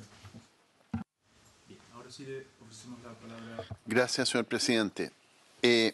Respecto a la consulta de la senadora Proboste, casi le dije diputada Proboste, de 4 años trabajando en la otra comisión, de la senadora Proboste, respecto a las necesidades educativas especiales permanentes, este fue uno de los temas más complejos de tratar cuando hubo que aplicar los reglamentos de la Ley de Inclusión Escolar. Cuando se legisló en la Ley de Inclusión Escolar, este tema quedó pendiente de ser trabajado con posterioridad, ¿ya? Y el sistema de admisión escolar tenía que reconocer de alguna manera la realidad y aplicar algún criterio operativo respecto de los niños con necesidades educativas especiales. Entonces, se tomó en consideración 2 elementos que eran los centrales. El primero era que la Constitución y la ley dicen que es decisión de los padres el dónde postular a sus niños. Y los fallos de la Corte Suprema de Justicia respecto de establecimientos que han rechazado niños con necesidades educativas especiales han sido sistemáticos en decir que es un derecho de los padres el definir dónde postular a sus niños, y por lo tanto los establecimientos no podían rechazar niños con necesidades educativas especiales si los padres postulaban a esos establecimientos. Entonces, lo que hicimos fue 2 cosas. Lo primero es que en la plataforma del sistema de admisión escolar identificar dentro de las variables con las cuales los padres pueden buscar establecimientos, identificar aquellos que tenían pie y aquellos que no tenían pie. O sea, en la plataforma las familias pueden buscar, pueden poner, quiero buscar establecimientos que tengan pie, ¿ya?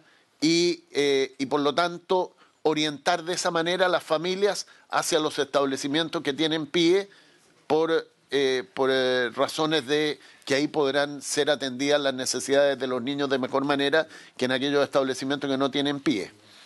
Pero dejando la libertad de que las familias podían postular a cualquier establecimiento a sus niños. Y lo segundo es que se resolvió un mecanismo doble de postulación para los niños con necesidades educativas especiales permanentes.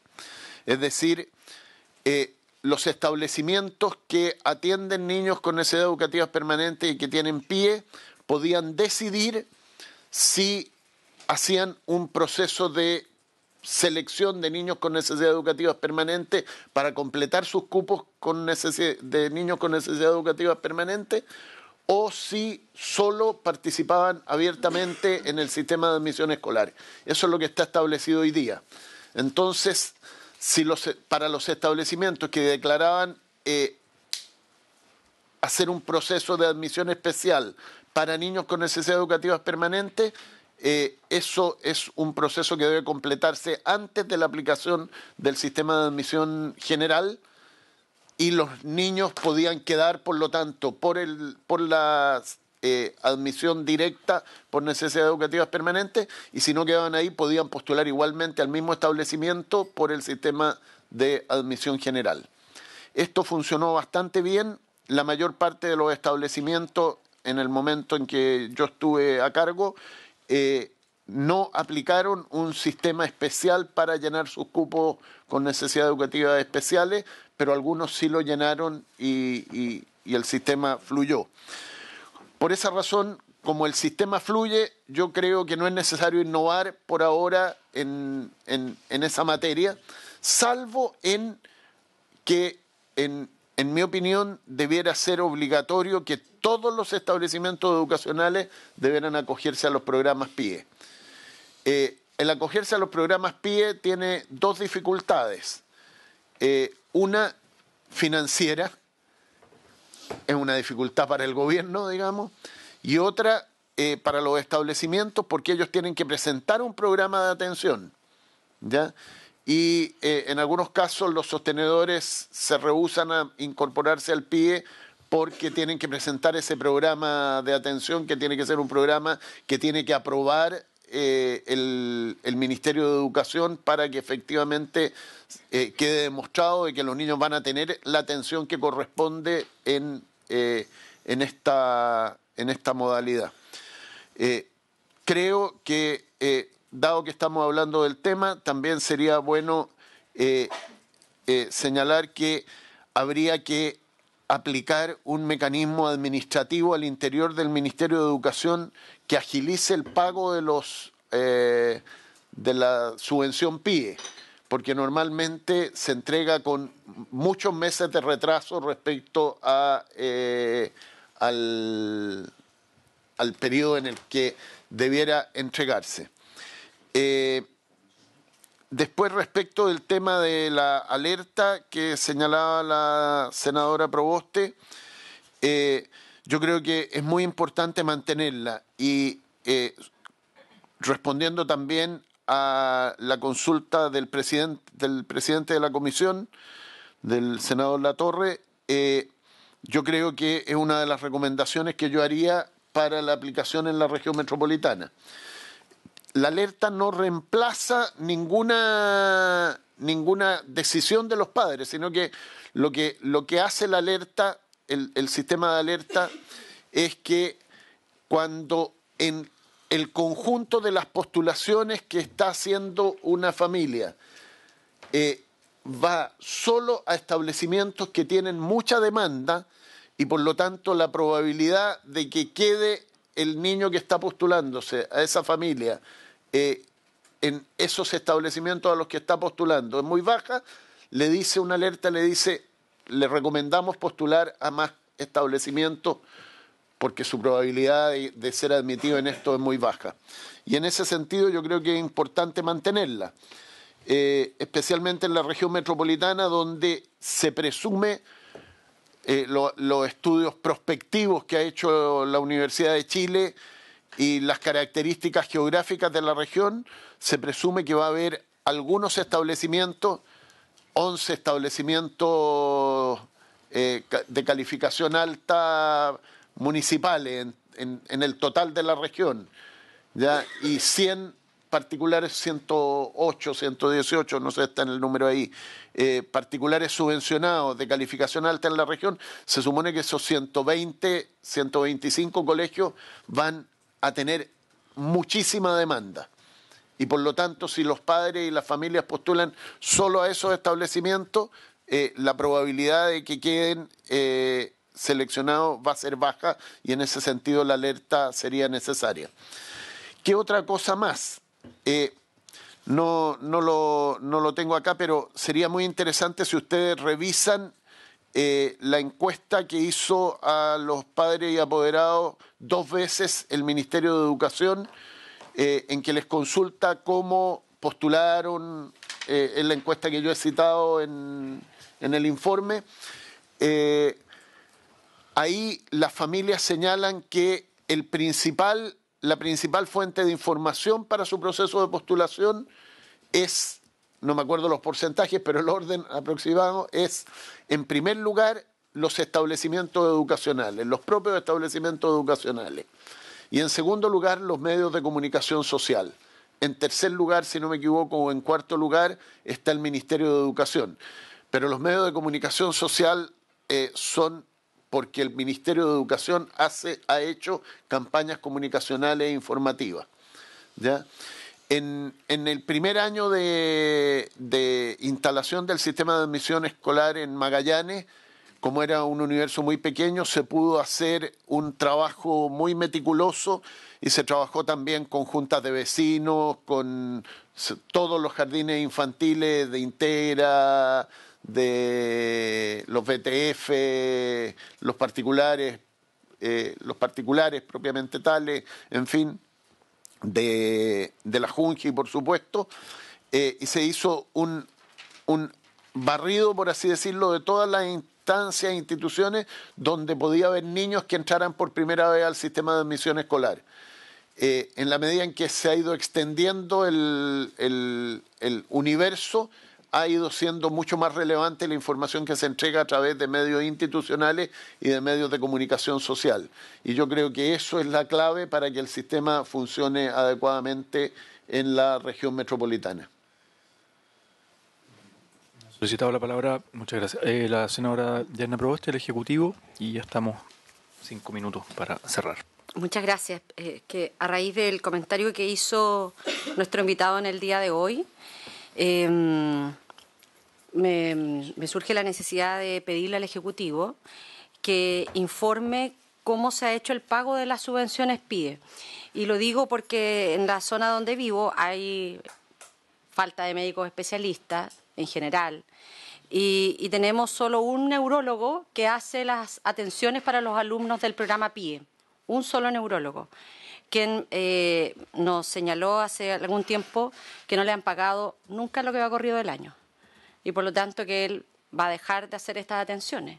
Entonces creo que a raíz del comentario, que se lo agradezco, me recordó una situación compleja que se vive en la zona, pero que además puede informar no solo del tema que nos afecta a nosotros como territorio, sino cómo se está hoy día entregando el pago de la subvención PIE por cada uno de los sostenedores, y además que nos pueda entregar cuál es el valor de la subvención por necesidades educativas permanentes y transitorias. Si además nos puede indicar cuándo fue la última modificación que se hizo al decreto, porque esto es un decreto, no pasa por el Parlamento, en donde se establecieron la cantidad de niños de necesidades educativas permanentes y transitorias por sala de clase, y si hoy día, a la luz de lo que está ocurriendo, en donde se sobrepasa con creces ese número, cuál es la iniciativa que va a tomar el Ejecutivo. Insisto, esto es una medida administrativa, es decreto, y por lo tanto, si aquí hay un interés en abordar las necesidades educativas especiales, sin duda que debiera ser la primera medida administrativa que se tome, es pagar correctamente no solo en los tiempos, sino también en el número efectivo que hoy tienen los establecimientos educacionales en distintas salas de clase de niños con necesidades educativas permanentes y transitorias. Eso, presidente. Senadora, el Ejecutivo. Solo, presidente, pedir que esa información pudiera estar antes de la votación.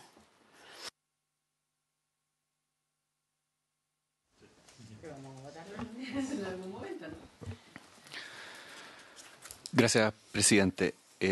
Primero, dejar claro que lamento que mi presencia sea considerada como desinterés del Ejecutivo. La verdad es que espero que sea al revés.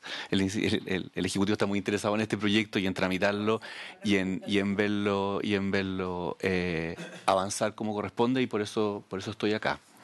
El Ministerio funciona como un equipo y por lo tanto no siempre todos pueden estar en todas partes, y me gustaría pensar que puedo aportar a esta discusión. Primero, tengo que dejar muy claro que me sorprende bastante el comentario del profesor Palma respecto a la colaboración con Christopher Nilsson y la alerta, porque estamos trabajando con el profesor Nilsson en la alerta, mejorarla, y además en la nueva nueva alerta de calidad que le hemos llamado. Un nombre fantasía, puede tener otro nombre, pero lo que es muy claro es que la alerta sigue funcionando. Seguimos trabajando con el profesor Nilsson, a menos que hayan dos profesores de Nilsson en Princeton, pero creo que no. La nueva alerta no es un semáforo, eso es una denominación que no refleja bien lo que se está pensando. El diseño es más bien...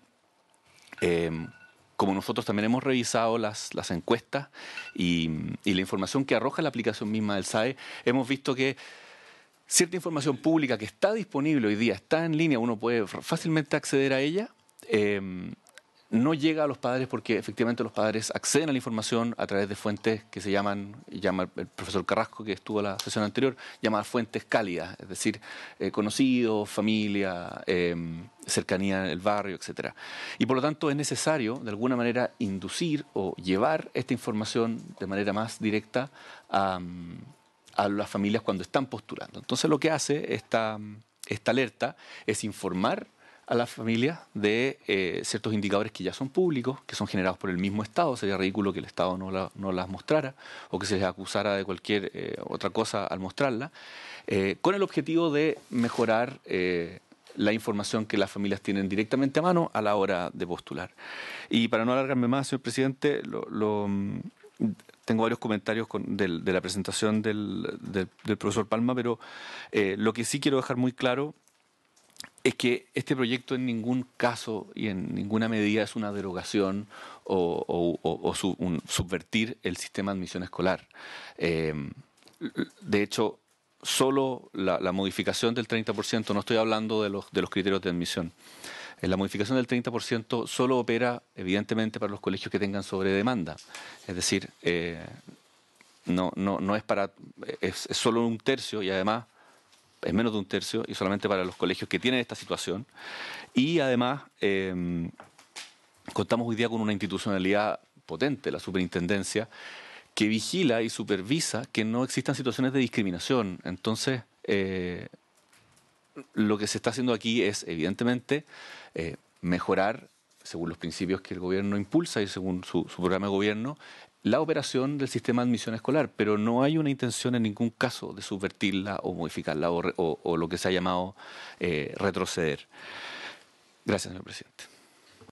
Muy bien, estamos en el tiempo. Muchas gracias nuevamente al profesor Palma y al representante del Ministerio de Educación. Por haberse cumplido el objeto de esta sesión, esta se levanta. Gracias.